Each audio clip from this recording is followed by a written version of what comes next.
Hello friends, नमस्कार। Study per day में आपका स्वागत है। फ्रेंड्स, जैसा कि आप सभी को मालूम होगा, इस चैनल के माध्यम से बिहार एसएससी का प्रीवियस ईयर क्वेश्चन कराया जा रहा है।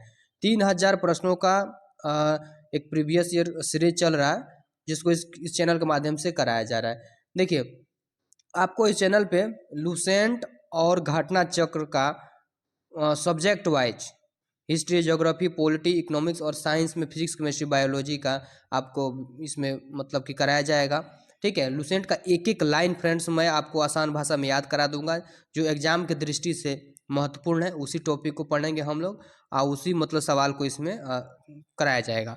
तो फ्रेंड्स, अगर चैनल पे पहली बार है तो चैनल को जरूर सब्सक्राइब करिए। ठीक है, और प्ले लिस्ट में पूरा प्रीवियस ईयर क्वेश्चन पड़ा हुआ, उसको जाकर एक बार देख लीजिए। प्रीवियस ईयर क्वेश्चन देखने से आपको दो फायदा होगा। पहला फायदा होगा फ्रेंड्स कि आपको जो क्वेश्चन मतलब कि रिपीटेड होगा एग्जाम में, वो आपसे मतलब गलती नहीं होगा, आप उसको आराम से बना पाइएगा। और दूसरा फ्रेंड्स कि एक आइडिया लग जाएगा कि हाँ, क्वेश्चन कहाँ से पूछता है, किस तरह से क्वेश्चन पूछा जाता है। ठीक है, वो आपको आइडिया लग जाएगा। तो चलिए फ्रेंड्स, वीडियो को शुरू करते हैं।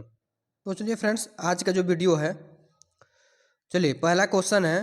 पहला क्वेश्चन, उस मॉडल का क्या नाम है जिस पर भारत की दूसरी पंचवर्षीय योजना आधारित है। इसका आंसर हो जाएगा फ्रेंड्स महालनोबिस मॉडल। देखिए, दूसरी पंचवर्षीय जो योजना थी, दूसरी पंचवर्षीय योजना, यह महालनोबिस मॉडल पर आधारित थी। यह आपको इकोनॉमिक्स में, लुसेंट जो इकोनॉमिक्स है उसमें जाकर आप देखिएगा, जो पंचवर्षीय योजना करके दिया गया है उसमें क्वेश्चन आपको हूबहू क्वेश्चन मिल जाएगा। ठीक है, यह लुसेंट से क्वेश्चन डायरेक्ट पूछा गया है। चलिए अगला सवाल है कि समान वायुदाब वाले स्थलों को जोड़ने वाली रेखाओं को क्या कहा जाता है। तो फ्रेंड्स, इसको समदाब रेखा कहा जाता है, समदाब रेखा। ठीक है, इसका राइट आंसर होगा समदाब रेखा। चलिए अगला क्वेश्चन है। अगला क्वेश्चन कि बंगाल में पागलपंथी आंदोलन का संस्थापक नेता कौन था। संस्थापक नेता कौन था। ठीक है, बंगाल में पागलपंथी आंदोलन का संस्थापक नेता कौन था। तो इसका आंसर हो जाएगा करम शाह। इसका राइट आंसर हो जाएगा करम शाह। ठीक है, याद रखिएगा। चलिए अगला सवाल है। अगला सवाल है कि भारत के अंतर्राष्ट्रीय स्थलीय सीमा को कितने देश स्पर्श करते हैं। यानी भारत के जो स्थलीय सीमा है, उसका बॉर्डर को कितने देश उसको छूते हैं। इसका राइट आंसर हो जाएगा फ्रेंड्स 7। ठीक है, और कुल पूछेगा तो इसका आंसर हो जाएगा 9। जैसे जलीय और स्थलीय जो अगर मिलाकर पूछेगा तो हो जाएगा 9। ठीक है, चलिए अगला सवाल हम लोग देखते हैं। अगला सवाल है फ्रेंड्स। अगला सवाल है कि चीन का राष्ट्रीय भाषा क्या है। तो चीन का राष्ट्रीय भाषा है मंदारिन। याद रखिएगा, मंदारिन। चीन का राष्ट्रीय भाषा है मंदारिन। उसके बाद अगला सवाल हम लोग देखते हैं। अगला सवाल है फ्रेंड्स कि उत्तरी गोलार्ध में प्रति चक्रवात में पवन संचरण की दिशा क्या होती है। तो उत्तरी गोलार्ध में जो है प्रति चक्रवात में पवन संचरण की दिशा फ्रेंड्स घड़ी की सुई की अनुदिश होती है। ठीक है, घड़ी के सुई की अनुदिश होती है। इसका आंसर हो जाएगा यही। अगला सवाल है फ्रेंड्स। अगला सवाल है कि बिहार का कौन सा जिला फलों का सबसे बड़ा उत्पादक है। तो बिहार का फल का उत्पादन पूछ रहा है। तो फ्रेंड्स, बिहार में लीची सबसे ज़्यादा कहाँ होता है, तो मुजफ्फरपुर। इसका राइट आंसर हो जाएगा मुजफ्फरपुर में। ठीक है, तो लीची के बारे में ही कह रहा है।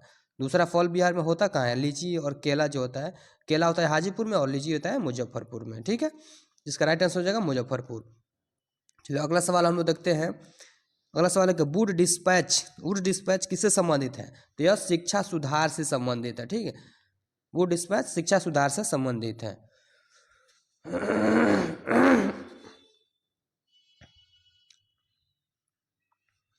अगला सवाल है फ्रेंड्स कि प्रथम संविधान संशोधन अधिनियम 1951 में क्या किया गया था। क्या किया गया था।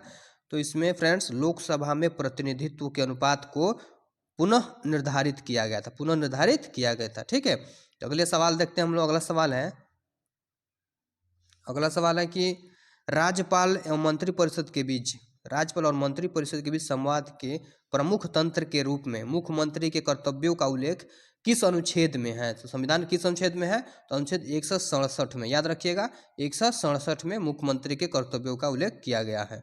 अगला सवाल है कि भारत के संविधान में 10वीं अनुसूची को कब जोड़ा गया। तो देखिए, 10वीं अनुसूची को आपको 52वां संविधान संशोधन 1985 के द्वारा जोड़ा गया था। इसका आंसर हो जाएगा 1985 में 52वें संविधान संशोधन द्वारा 10वीं अनुसूची को जोड़ा गया है। ठीक है, अगला सवाल हम लोग देखते हैं। अगला सवाल है कि कौन सा क्षेत्र देश के परिवहन के सकल मूल्यवर्धन में सर्वाधिक योगदान करता है? कौन सा मतलब कि वह क्षेत्र है? तो यह हो जाएगा रेलवे। रेलवे ही सबसे ज़्यादा रेवेन्यू जनरेट करता है भारत सरकार को। यह सबसे ज़्यादा यह सकल मूल्यवर्धन यानी सबसे ज़्यादा फायदा यहीं पहुंचाता है, यहीं से मतलब इसको राजस्व की प्राप्ति होती है। चलिए अगला सवाल जो है, अगला सवाल है पंचायतों की शक्तियों, प्राधिकार तथा उत्तरदायित्व का प्रावधान किस अनुच्छेद में किया गया है? इसका राइट आंसर हो जाएगा फ्रेंड्स अनुच्छेद 243 के 6 में, अनुच्छेद 243 के 6 में।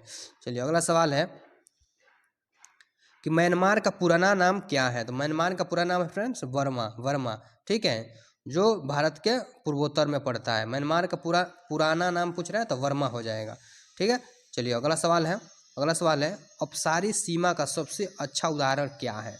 अपसारी सीमा का सबसे अच्छा उदाहरण है मध्य अटलांटिक कटक, मध्य अटलांटिक कटक, इसका आंसर हो जाएगा मध्य अटलांटिक कटक, ठीक है। अगला सवाल है फ्रेंड्स कि पुस्तक अनफिनिश्ड ए मेमोआर की लेखिका कौन है? तो इसका आंसर हो जाएगा friends Priyanka Chopra Jones. Priyanka Chopra Jones जो है उनके द्वारा यह पुस्तक लिखी गई है, ठीक है। अगला सवाल है फ्रेंड्स कि कजाकिस्तान की राजधानी कहाँ है? तो कजाकिस्तान की राजधानी कहाँ है फ्रेंड्स? अस्ताना। याद रखिएगा कजाकिस्तान की राजधानी अस्ताना है। देखिए देश और उसके राजधानी से हर एक सेट में, हर एक बिहार एसएससी का हर एक एग्जाम में 2 से 3 क्वेश्चन पूछा जाता है, और पुस्तक और उसके राइटर से संबंधित भी क्वेश्चन 2 से 3 आराम से रह रहा है। तो अगर लुसेंट में आप जो देश और उसका राजधानी दिया गया उसको आप याद कर जाते हैं तो आपका समझिए एग्जाम में 2 से 3 नंबर एकदम फिक्स हो जाएगा। 2 से 3 क्वेश्चन आपका एकदम 100% है कि कोई नहीं काटने वाला है। चलिए अगला सवाल देखते हैं। अगला सवाल है फ्रेंड्स कि भारत में मिड डे मील योजना कब प्रारंभ की गई? तो भारत में मिड डे मील योजना जो है 15 अगस्त 1995 को प्रारंभ की गई थी, ठीक है। अगला सवाल है किस कहवा की किस्म का उत्पादन भारत में सबसे अधिक होता है? तो कहवा के किस किस्म का उत्पादन होता है? तो अरेबिका का उत्पादन भारत में सबसे अधिक होता है कहवा का, ठीक है। अगला सवाल है फ्रेंड्स कि भारत में स्थापित पहला राष्ट्रीय उद्यान कौन सा है? तो भारत में स्थापित पहला राष्ट्रीय उद्यान जिम कॉर्बेट राष्ट्रीय उद्यान है, जिम कॉर्बेट राष्ट्रीय उद्यान, ठीक है। Sorry friends. चलिए अगला सवाल है कि पद्म विभूषण विजेता प्रभा अत्रे किससे जुड़ी हुई हैं? ठीक है, प्रभा अत्रे जो है यह स्वर संगीत से जुड़ी हुई है, करंट अफेयर है, उसमें करंट अफेयर है, ठीक है। नेक्स्ट सवाल हम लोग देखते हैं। नेक्स्ट सवाल है कि दिल्ली की लाल किले में मोती मस्जिद का निर्माण किसने करवाया? दिल्ली की लाल किले में मोती मस्जिद का निर्माण औरंगजेब ने करवाया था, ठीक है। इसका आंसर हो जाएगा औरंगजेब, ठीक है। यह मुगल वंश से संबंधित क्वेश्चन है। अगला सवाल है फ्रेंड्स, अगला सवाल है कि यूनेस्को द्वारा घोषित अंतर्राष्ट्रीय मातृभाषा दिवस किस तारीख को मनाया जाता है? अंतर्राष्ट्रीय मातृभाषा दिवस जो फ्रेंड्स 21 फरवरी को प्रत्येक वर्ष मनाया जाता है। 21 फरवरी इसका राइट आंसर हो जाएगा। अगला सवाल देखते हैं कि कौन सा राष्ट्रीय स्वास्थ्य प्रोफाइल जो है NHP को समय समय पर प्रकाशित करता है, ठीक है। कौन सा राष्ट्रीय स्वास्थ्य प्रोफाइल जो है NHP को समय समय प्रकाशित करता है? इसका आंसर हो जाएगा केंद्रीय स्वास्थ्य खुफिया ब्यूरो। चलिए अगला सवाल है कि किस योजना का उद्देश्य राष्ट्र के पर्यटन विकास के लिए आध्यात्मिक केंद्र सृजित करना है? तो इसका आंसर हो जाएगा प्रसाद जो योजना है तो इसका उद्देश्य है कि राष्ट्र के पर्यटन विकास को बढ़ावा दिया जाए। चलिए अगला सवाल देखते हैं। अगला सवाल है सहायक एनजी किससे संबंधित है? तो यह फ्रेंड्स रक्षा प्रौद्योगिकी से संबंधित है, ठीक है, रक्षा प्रौद्योगिकी से संबंधित है। अगला सवाल है देखिए यहाँ पे दोहा कहाँ की राजधानी है? देखिए दूसरा क्वेश्चन हो गया देश और उसका राजधानी से संबंधित। दोहा कहाँ की राजधानी है? यह कतर की राजधानी है, याद रखिएगा कतर की राजधानी है दोहा। चलिए नेक्स्ट क्वेश्चन है कि 1932 ईस्वी में अखिल भारतीय हरिजन संघ की स्थापना किसने की? तो 1932 ईस्वी में अखिल भारतीय हरिजन संघ की स्थापना महात्मा गांधी ने की थी, याद रखिएगा महात्मा गांधी ने की थी। अगला क्वेश्चन है कि भारत सरकार के किस कार्यक्रम का उद्देश्य चिन्हित क्षेत्रों में समग्र दृष्टिकोण को अपनाते हुए प्रौद्योगिकियों को विकसित करना और एकीकृत करना है? इसका आंसर हो जाएगा प्रौद्योगिकी विकास कार्यक्रम, ठीक है। अगला सवाल है कि नगुल्ट्रम जो है, नगुल्ट्रम मुद्रा कहाँ की है? नगुल्ट्रम मुद्रा फ्रेंड्स या भूटान की है, याद रखिएगा भूटान की है। नगुल्ट्रम मुद्रा भूटान की है।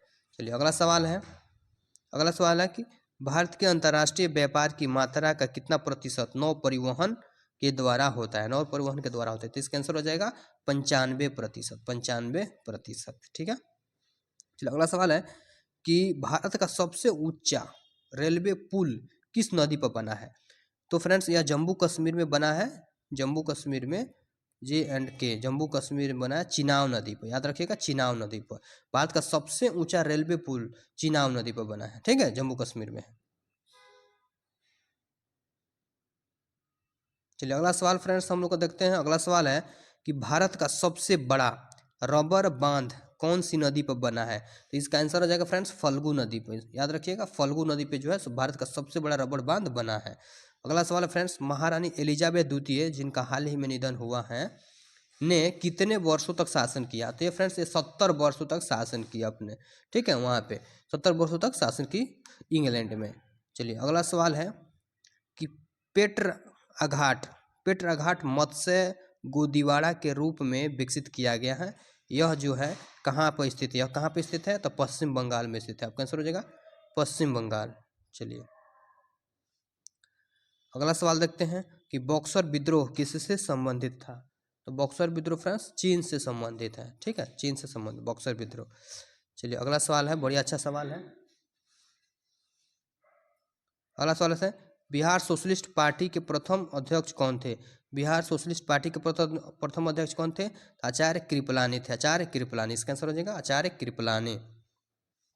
चलिए अगला सवाल देखते हैं कि अगला सवाल है सेंधव लिपि की लेखन दिशा कौन सी है? सेंधव लिपि जो है फ्रेंड्स दाहिने से बाएं की तरफ लिखी जाती थी, दाहिने से बाएं की तरफ लिखी जाती थी, ठीक है। हड़प्पा सभ्यता से संबंधित क्वेश्चन पूछा है। उसके बाद है फ्रेंड कि सिंधी भाषा को 8वीं अनुसूची में कब जोड़ा गया? सिंधी भाषा को 8वीं अनुसूची में कब जोड़ा गया? इसका आंसर हो जाएगा 1967 ईस्वी में, 1967 ईस्वी में जोड़ा गया। अगला सवाल है संगम साहित्य में व्यापारी वर्ग को किस रूप में जाना जाता है? तो संगम साहित्य में व्यापारी वर्ग को फ्रेंड्स वेनिगर कहा जाता है, वेनिगर कहा जाता था, ठीक है।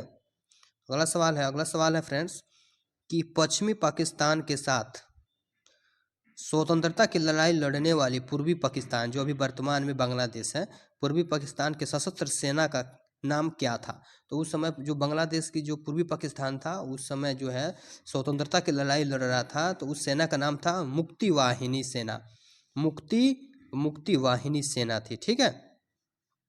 अगला सवाल फ्रेंड्स, अगला सवाल है कि नेपाल के प्रथम निर्वाचित प्रधानमंत्री कौन थे? तो नेपाल के प्रथम निर्वाचित प्रधानमंत्री विशेश्वर प्रसाद कोइराला थे, याद रखिएगा विशेश्वर प्रसाद कोइराला, ठीक है, कोइराला थे।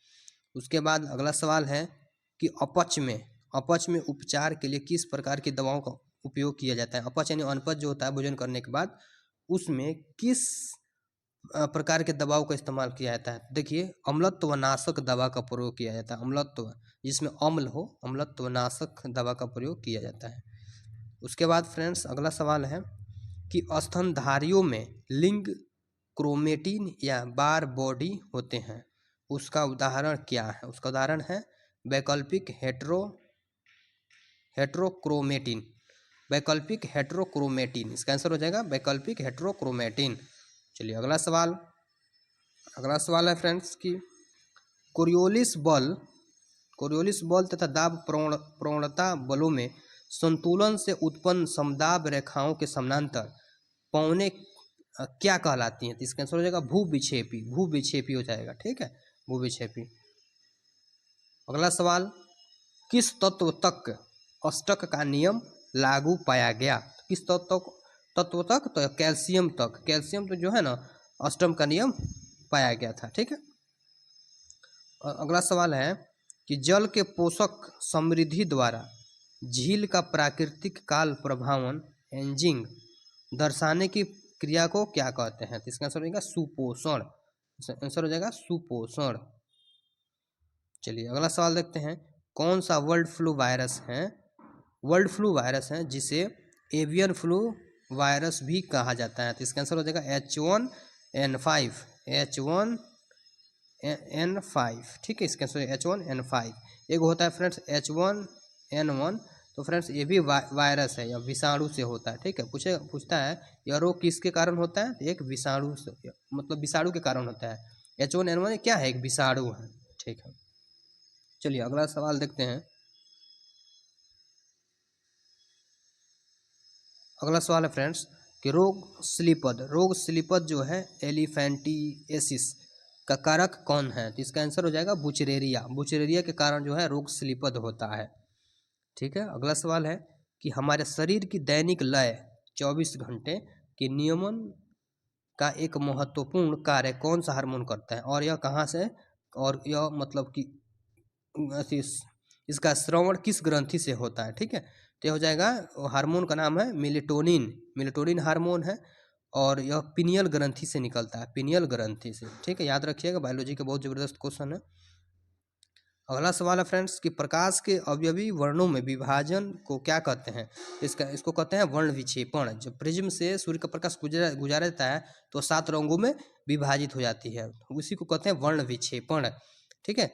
अगला सवाल फ्रेंड्स, अगला सवाल हम लोग का है, अगला सवाल देखते हैं कि केपलर के ग्रह गति के नियमानुसार सूर्य के परितः वृत्ताकार कक्षा में परिक्रमण कर रहे ग्रह के समय यानी टी तथा उसकी कक्षा के त्रिज्या आर में क्या संबंध है। तो फ्रेंड्स यह टाइम जो है रेडियस के जो है प्रोपोर्शनल होता है, time square proportional to radius square, R square. इसका राइट आंसर हो जाएगा यही। चलिए अगला सवाल है फ्रेंड्स कि किसी विद्युत धारावाही सीधी लंबी परिनालिका की अक्ष पर चुंबकीय क्षेत्र क्या होती है। यह परिनालिका की अक्ष के अनुदिश चलने पर अपरिवर्तित रहता है। इसका आंसर हो जाएगा यही। तो फ्रेंड्स इस वीडियो में इतना ही। फ्रेंड्स वीडियो अच्छा लगा होगा तो वीडियो को लाइक करिए, चैनल को जरूर सब्सक्राइब करिए, क्योंकि इस पे लूसेंट और घटना चक्र का एक एक लाइन फ्रेंड्स कराया जाएगा बिहार एसएससी को ध्यान में रखते हुए। बिहार एसएससी इंटर स्तरीय और बिहार एसएससी सीजीएल 4 जो आने वाला है उसका इस पर तैयारी जीएस के लिए 75 क्वेश्चन के फ्रेंड्स आपको सोचना नहीं पड़ेगा। 75 क्वेश्चन की संपूर्ण इस पर तैयारी इस पर कराई जाएगी।